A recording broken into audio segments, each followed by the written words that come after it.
Heart First leadership isn't what you say, it's how you show up, how you regulate, how you communicate, and how you execute when it matters most. We are Heidi and Ryan Sawyer, and you are listening to the Heart First Leadership Podcast.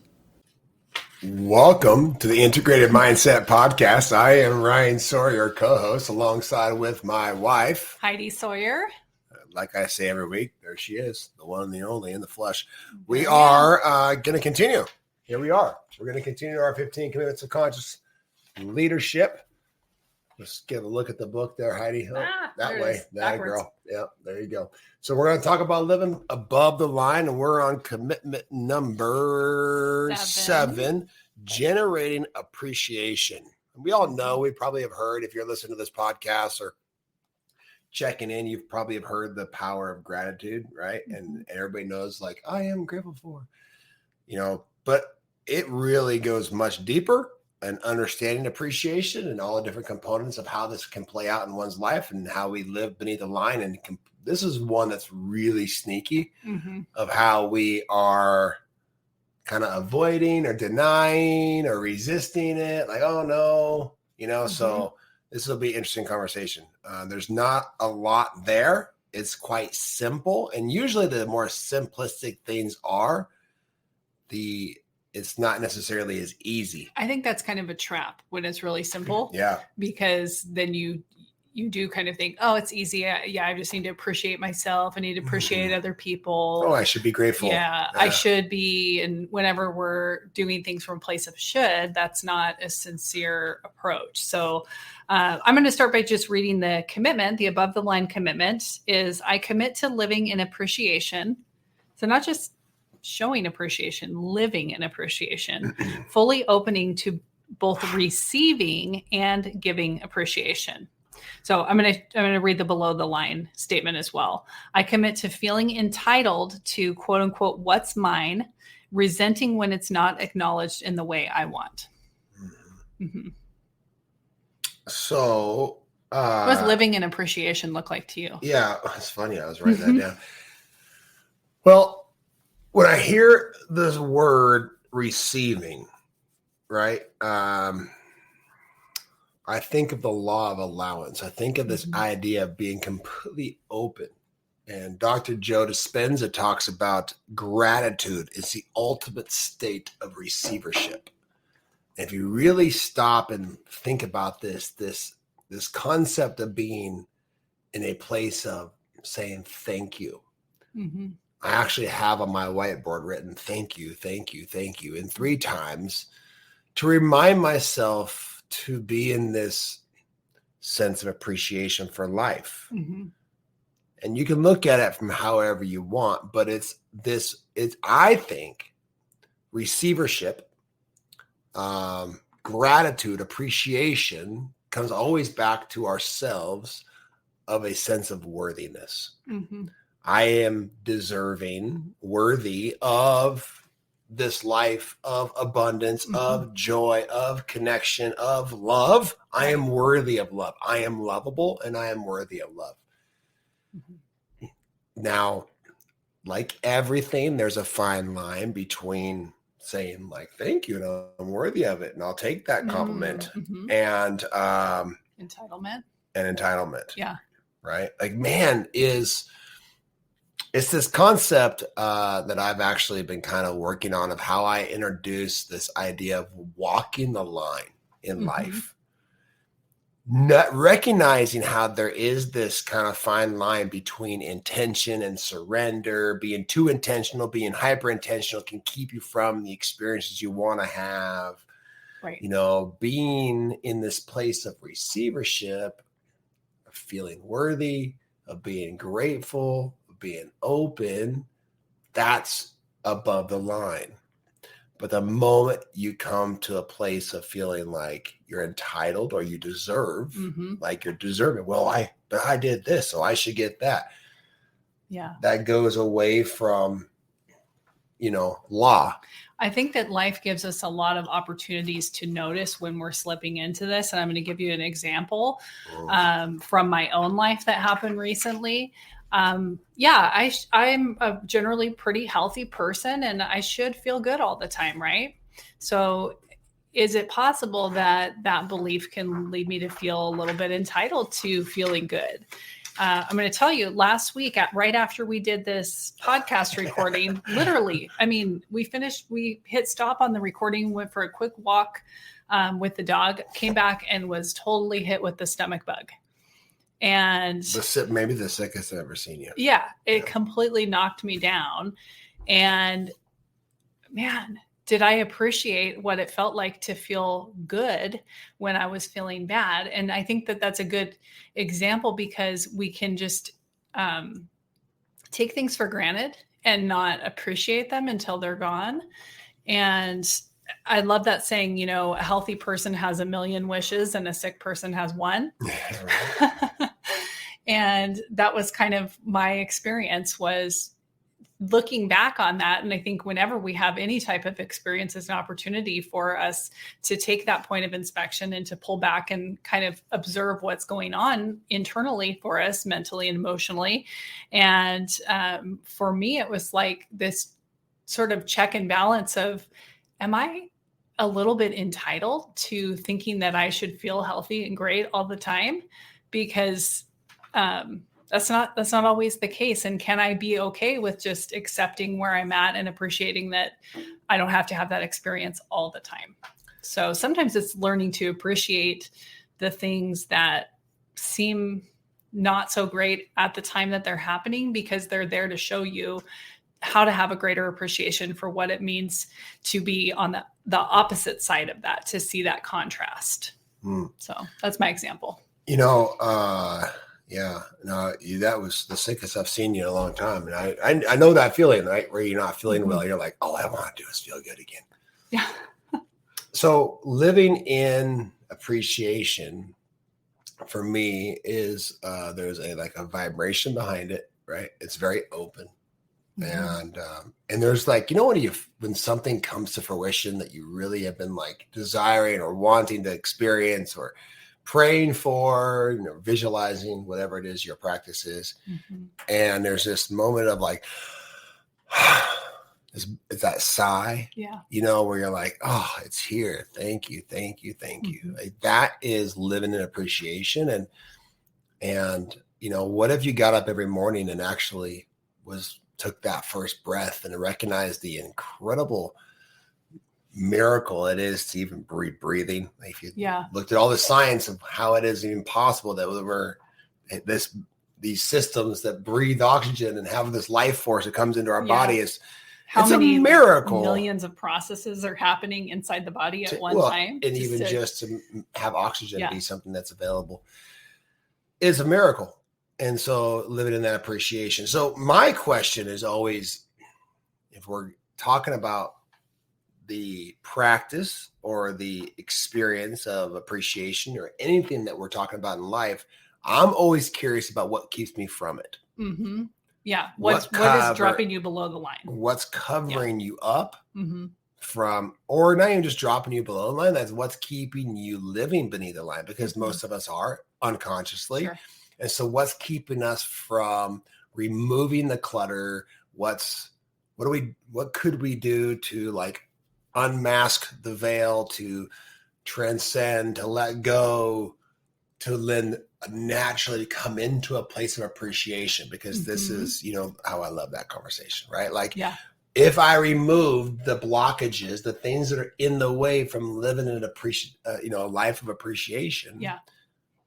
If I remove those boulders out of my stream of consciousness, out of my river, things would flow through me, and then I would come into a place of deep appreciation. Mm-hmm. So what are the things that are covering us up?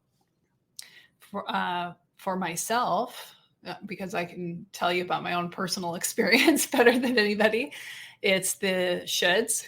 It's the thinking that I want something to be different than it is, rather than, I think it's great to have goals, right? It's necessary. I'm not saying you just sit on a meditation pillow all day and just be happy that, you know, you're alive. I mean, you're going to have goals. You're going to work towards those goals. We have that evolutionary pulse towards growth and change, and that's a good thing. That's part of our human experience. But For me, when I'm caught up in thinking a lot about how I want something to be different than it is, I'm missing everything that's happening right now that I can appreciate. So let me give you, did you just think of an example? What were we listening to? Oh, Jerry Seinfeld. Oh, yeah. Okay. Yeah. So We're going out. We got to go out. Well, now we got to get home. Right. Yeah. Jerry Seinfeld has this new stand up. If you haven't watched it, it's good. It's clean. You can watch it with your kids around. That's nice. I appreciate that in comedy because most of them I didn't evaluate it in that way. So I'm not going to back that up. Well, it's cleaner. It is. Yeah. But anyway, he talks about how we always say we got to get out, we got to go somewhere, and then once we go somewhere, then a period of time passes, and now we got to get back, and then we got to get out again, and now we're sitting on the plane waiting to go somewhere, and then we got to go to bed. When's the plane going to take off? Okay, now when are we going to get there? And we got to get up. Yeah, we got to get going. Yeah, and we always want to be someplace other than where we are. Yeah. Was that what you were thinking about or not? No, I was actually, so I love that you brought that up though, but I was actually thinking about when my kids were really little, when they were babies, and how they needed our help to do everything, like diapers and, everything. Yeah, they were not self-sufficient at all, which human babies aren't.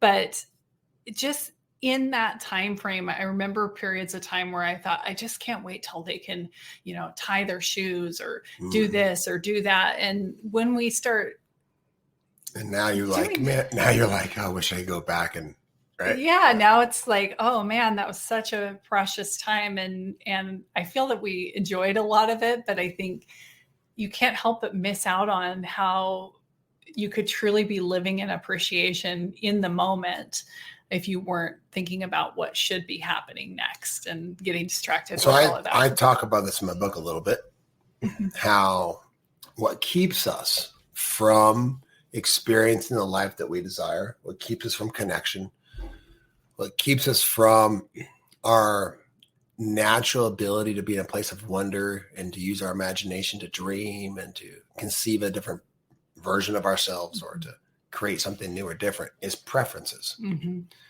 Preferences are this layer between us and what we truly want in life. Preferences are what you're talking about. Mm-hmm. I should have, they should have, I wish, all these things, and they build up. And it's too hot, it's too cold, it's this, it's that. I wish it wasn't raining outside. I wish it wasn't raining. Yeah. My coffee's just not quite hot enough, or whatever it is, right? Yeah. And it's interesting because they start small and things that you think are not like a big deal. Well, yeah, I like my coffee the way I like it. But in all reality, when we are constantly finding ourselves in this place of wanting to be someplace else or wanting things to be different than they are or wanting others to be different than they are, that keeps us from being able to actually appreciate the good, right? And appreciate life as it is and appreciate the lessons that we have to learn, the gifts that we have there to receive. And the process, we become so incredibly outcome focused. I was just talking about this with a friend earlier today. We were talking about how sometimes you can have an experience and then you go to let's say you eat at a restaurant or something and it's really fantastic. And you're just like, oh man, for weeks I was thinking about how incredible that restaurant was and how great the steak was and all this. And then you bring your friends there and you want the experience to be exactly the same as it was. Different waiter, probably different chef, different order of steaks are in, whatever, different chef. The music is different. It's a little bit colder in there this time. Last time it was kind of the perfect temperature and the perfect music and everything was just right. And they had candles on the table and whatever, right? So you build up all these preferences and ideas about what you want the experience to be like. Think of any experience. And then it doesn't meet those expectations. So instead of appreciating life, appreciating the experience for what it currently is, we get stuck in that old paradigm of what we wanted and what our expectation was. And then we think about all the ways that it's not meeting the expectation. Yeah, that's it. We're constantly wanting to re-experience an old experience, right? This is this is a very vast conversation of what keeps us from being able to appreciate new and different things and be in the unfamiliar, to be in the unknown. Because, and it's part of our, I think it's a part of our survival to a certain degree, right? That we have this desire for things to be different, but yet we also have this brain that wants to create these patterns and conserve energy. And so that's why these preferences get so built up. Why and do you think ingrained in us, Starbucks right? is so popular? We want to know it's going to be consistent. It's going to be exactly what it was experience-wise the last time, because our brain doesn't like change. So the other piece that we had kind of mentioned before we hit record was that, isn't this interesting? So we have a basic human need for connection. This is one of the foundational basic human needs. We're better together, again, rooted in survival. That if I am trying to do life alone, it's going to be harder to survive. My system knows that. Therefore, it seeks connection through my tribe, through my family, through my community, through relationship with others, marriage and otherwise. So, and by the way, that's not that antiquated, because if you know anyone who's gone from 2 incomes to 1, surviving together is easier. Yeah, of course. Yeah, even in this modern time. It just makes sense. It makes sense numbers wise. But so here's the thing.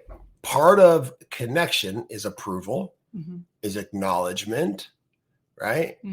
Is to be acknowledged by another. Right. Okay, so we're talking about appreciation. Don't forget what our conversation is. Appreciation is living in appreciation, which means you're able to receive appreciation. That's the step 1, which is harder for most people.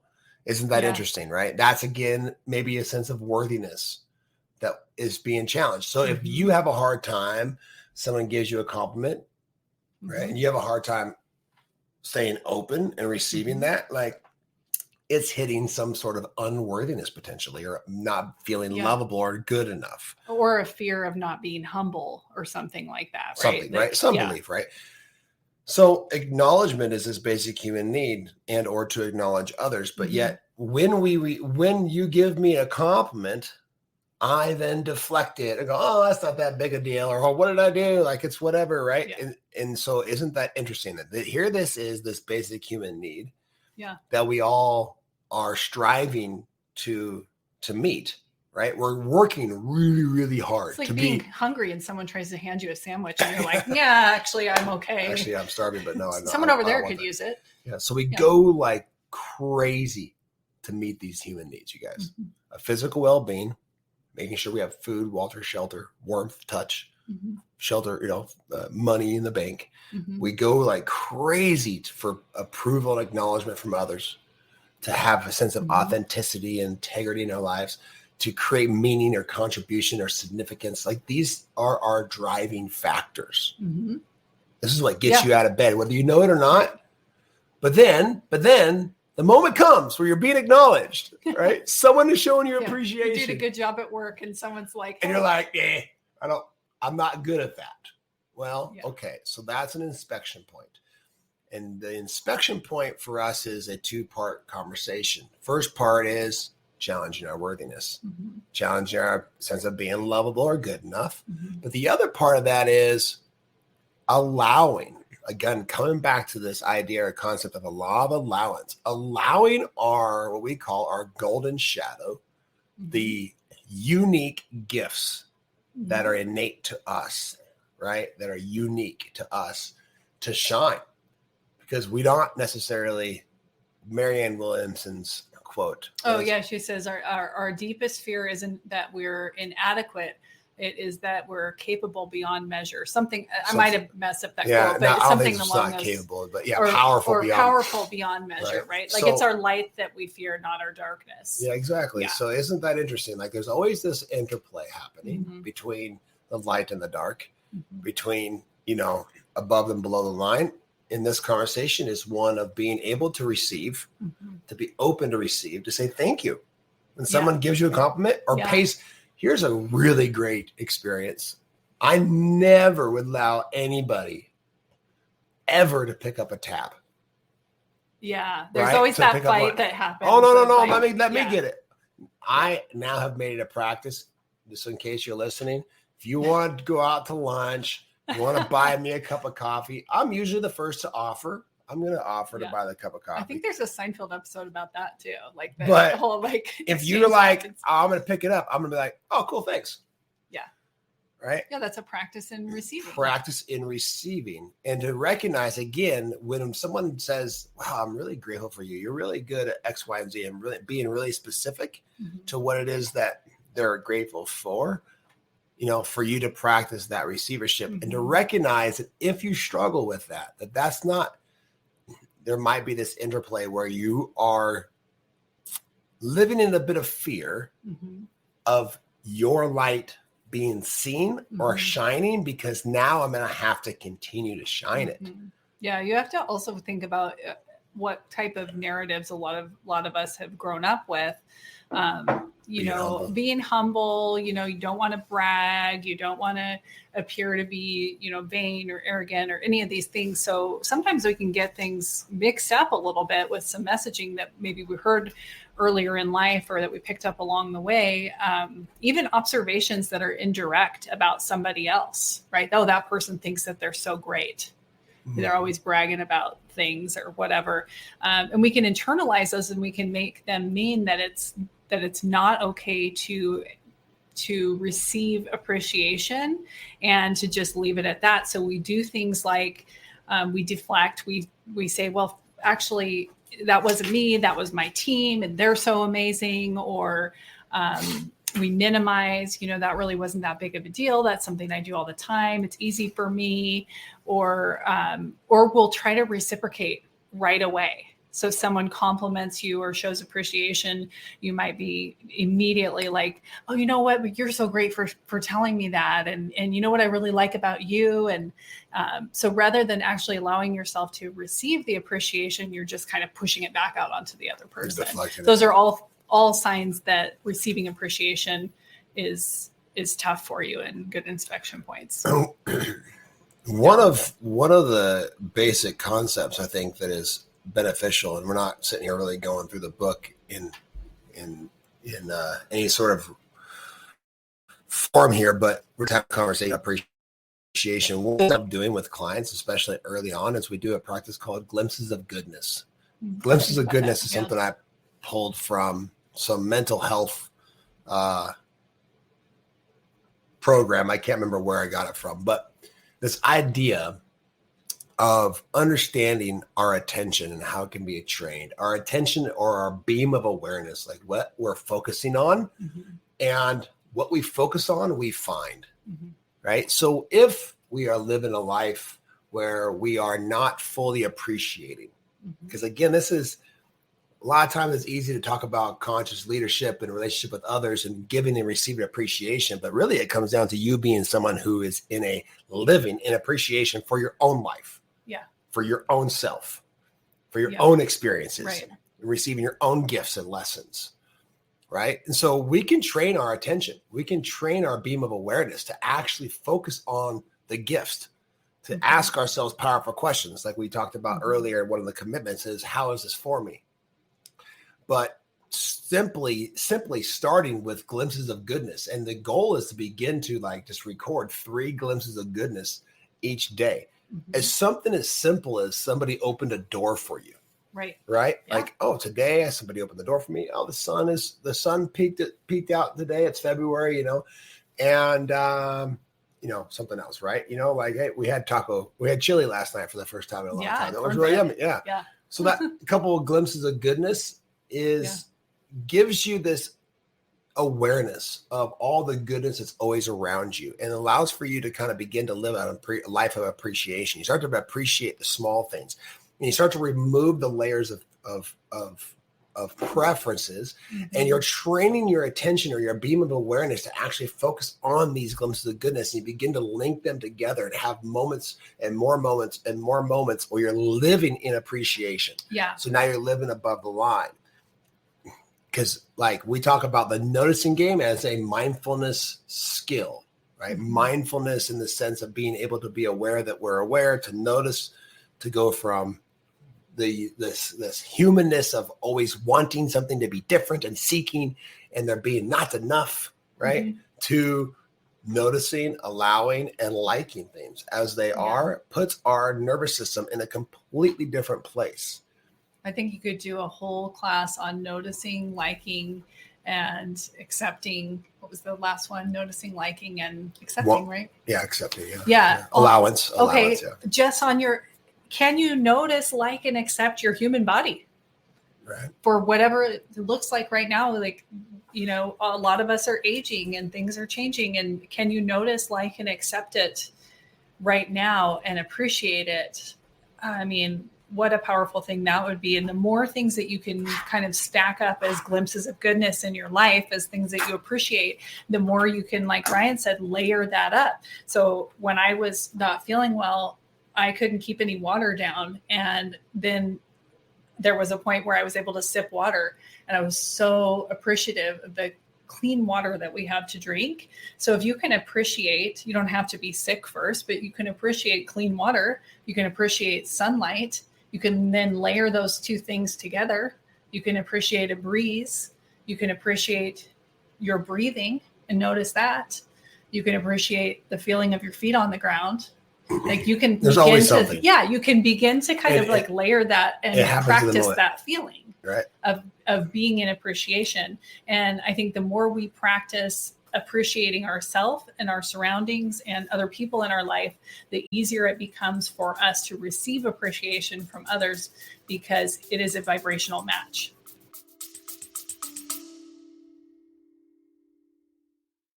We are all leaders. If you're ready to stop waiting and start impacting your environment in a powerful way, we want to connect with you. Click the Book Now link in the show notes to book a call with a Heart First coach and discover what Heart First leadership can look like in your life and in your environment. Now back to the show. So you just brought it back full circle. What I said was in the very beginning, when you asked me the question of what it looks like to live in a place of receivership or appreciation, is in the moment. It's truly in the present moment. Like, it's one thing to say, "Oh, I'm present," but are you really? Mm-hmm. Present and accounted for. My physical body's here. Are you really in the moment with the sensations that you're experiencing, with your feet on the ground, like you talk about, with the sensations of your breath, which is truly being like there, all the way there? Because where our attention goes, we know this, where our attention goes, energy flows, right? And so if we're taking our attention to the moment, to the little things, to the appreciations, away from the preferences and into the glimpses of goodness, this begins to build momentum in my life, where now I am someone who's vibrating with appreciation. And this is a skill that becomes trainable, to be able to notice all the small little unique gifts. And this is something that was taught to me years ago. And I kind of was like, "Oh, that sounds neat," but like, I don't fully grasp it. And I was having a conversation with, I think, the same friend you were talking about earlier, that you had a conversation with earlier today. The same friend I was in a conversation with last week about this concept of living one day, one life.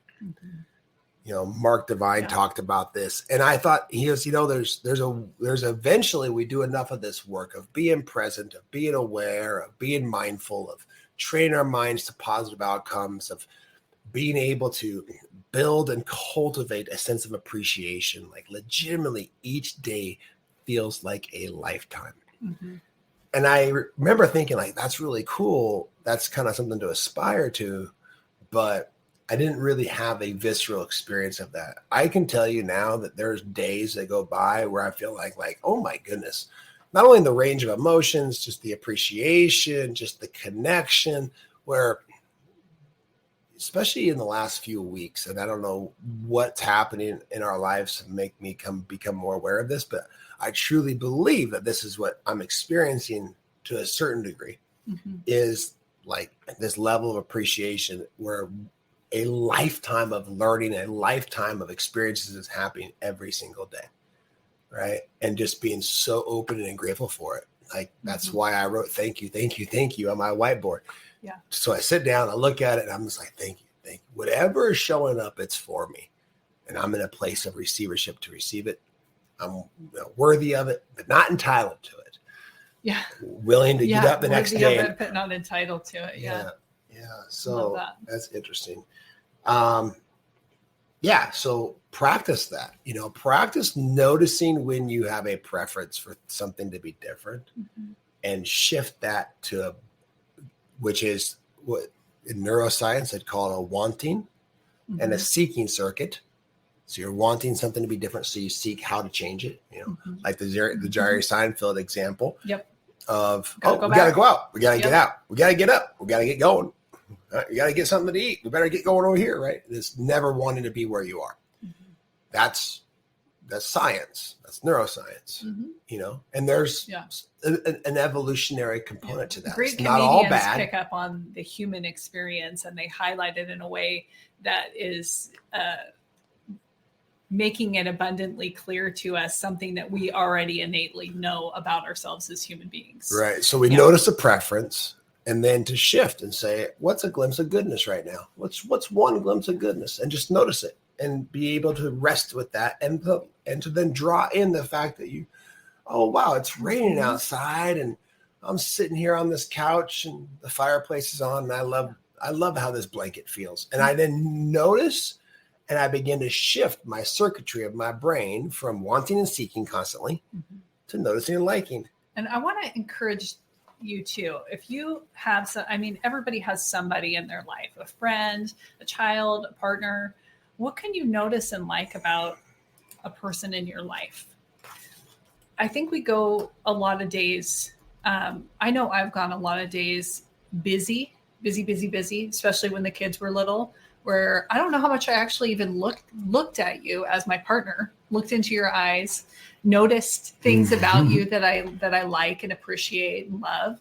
And so I want to put that out there as a challenge too. Okay, what can you notice and like about someone in your life, whether it's your child, maybe it's even your dog, right? Like, is there something really funny and cute that they do? And, how can you slow down to notice things about other people in your life? Because relationship is really so critically important. And one of the things that we're going to put in our free community is this 30 days of partner appreciations. So you could use this with anyone. A few of them are more specific to a partnership or a romantic relationship, but the idea is that what you put your attention on grows. So can you take the time to notice and like something about your partner and allow that to grow more than the feeling of they should be a different way or things that you want to change or be different? They talk about in the book, people are, together for a long enough time, then the other person seems boring. Right. Yeah. That just means that you've stopped or you need to practice the ability to notice.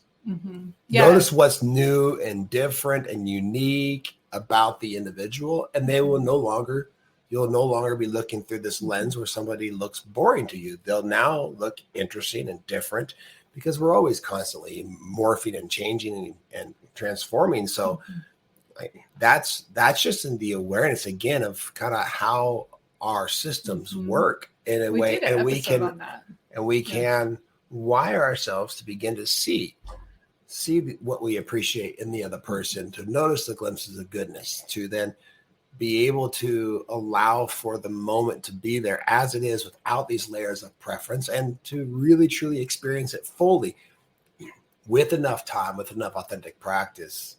Life becomes richer, right? Life becomes fuller. Life becomes one where you are legitimately living life one day at a time. And it's worth it, but it's all worth it. Yeah. So that's it. That's all I have. We appreciate you.